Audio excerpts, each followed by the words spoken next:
Hey everybody, it's William Green. These are my green pets, and we're starting out today by looking at the display at Fantasy Orchids here in Louisville, Colorado. March 1st and 2nd is their open house, their Aloha Days, and so they got a nice display for us to see with some really interesting plants. Let's take a close-up look at some of them. Of course, the slipper orchids are always going to be the first thing that I see, and I just love this little guy. Lots of spots and speckles, pretty leaves. The perfect Paph. This is an interesting dendrobium. This is amethystoglossum, and it just puts out these wonderful, like, cascading flowers that just all come out at once. Really pretty. And then this is an interesting Vanda. It is a fragrant variety. Unfortunately, it did not have a tag, but the brown and purple combo is also really nice.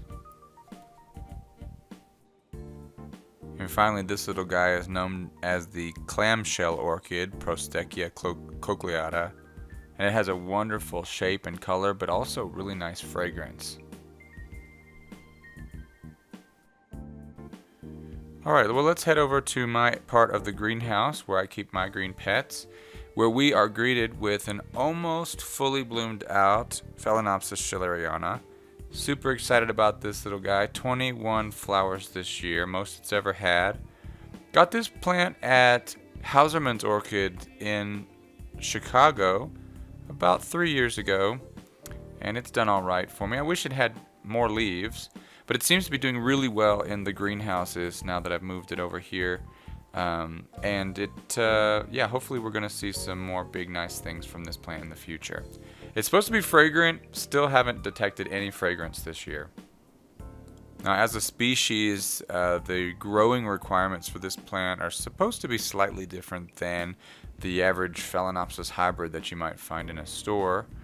It's supposed to be able to take a little bit more light, and it does grow more slowly. It's not going to put out big leaves as fast as the hybrids that you're going to find in the big box stores. But look at the detail in the flowers, those bright red spots, that yellow calyx, I believe it's called, those little hooked mustaches at the bottom there. I think it's worth it. This is just a wonderful little flower. But the spotlight has been somewhat stolen by this little guy. This is Paph appletonianum, and it finally opened up fully this week, and it is a wowzers beautiful orchid. Look at these petals, these bright lavenderish petals on the sides, the dark center, the kind of greenish cream dorsal sepal at the top there with just a little bit of a red blush to it. And what's really funny about this plant, it's just such an unassuming little plant. You can kind of see in the background there where the stem attaches. The plant's got these nice long little skinny leaves with kind of light sea green coloration and some dark spotting and speckling, but then this magnificent flower comes out. And I'm not sure how long this little guy is supposed to last. I don't have a whole lot of experience with Paph species. The size of the flower is about 10.5 centimeters across, and I'm super happy with it. Can't wait to see some more Paphs blooming from this little collection of species that I got recently. In fact, if you look back down here, you'll see a little furry thing pushing out the top of this Paph tonsum, and that looks like it might be a bud as well, so we might be able to see this plant in bloom in about 3 months or so. Out of all of my Cattleya rex seedlings, this one that's been mounted on a piece of hickory bark seems to be growing the fastest and the largest this season. It's got a nice big pseudobulb pushing out, and this one is large enough that it looks like, I don't know, fingers crossed, it might have a sheath inside there this year. It's possible that it'll do what they did last year, put out an empty sheath only to bloom the following year, but hopefully we're going to have some flowers this year. And Paph Prime Child is still in bloom, still looking good. It lost its other flower last week, so this is the last one left. And but it's got 3 new growths pushing out, and it's finishing a growth as well, so it could be blooming again soon. And then let's look real quick at Bobo filum Lovely Elizabeth. I'm just excited about this one because when I got this plant, it was a 2-bulb division, and now we can see that it's putting out 4 new bulbs right now. It's got tons of bulbs. It's finally getting some size on it. One of the bulbs is even pushing out 2 leaves, which is kind of unusual for this. Usually it's a unifoliate plant. But I'm hoping to see some flower spikes pushing out of these new pseudobulbs. Maybe later in the summer. Another Bobo filum update. This is Hal, the Bobo filum echinolabium from Borneo. It's got a flower pushing out, but I'm more interested in this growth that is happening down at the base of the plant. When I got the plant, it wasn't much bigger than this division that I have now, but it had 3 growths pushing out, and within a couple years, it was just, the whole basket was full of leaves. So I'm hoping we can get some good growth going soon. And speaking of growth, underneath this little plastic tent are my deciduous dry winter rest orchids, and they are starting to grow. All of them are showing signs of growth. The one that I'm most excited about, I just discovered the other day. This is Malaxis ophrydis or latifolia. It's kind of got a lot of naming differences, but you can see this little green nubbin pushing out of the base. Now, I've never had this plant through a full year growth and rest cycle, so it's super exciting to see that pushing out. This is a terrestrial orchid, so I'm going to put it in a terrestrial mix, and hopefully we'll see that blooming within the next few months. Last year I remember it grew out very quickly. Now this little guy is an offset of that same Malaxis latifolia that will be potted up separately, and hopefully we'll see some roots grow out the bottom and get a new plant out of this little guy. If I can get it established and growing well, I'll probably put it up for sale, so keep your eyes peeled for this little plant, Malaxis latifolia.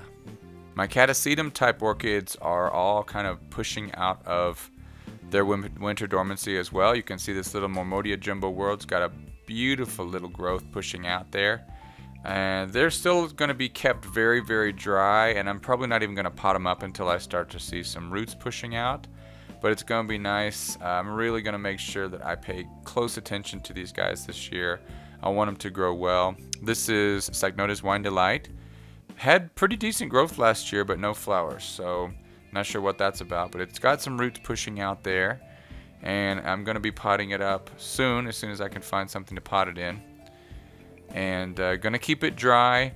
My plan for my Cattleya types is to let the roots grow out to at least 5 inches long before I add any water at all, and hopefully I'll be able to let them go a lot longer than that. They've got pretty good bulbs on them, so they should be able to hold up to a few months of dryness, and that's just to encourage the roots to grow out and have a really strong root system developed, so that when it is time to start watering and fertilizing, the plant can just absorb it all really quickly.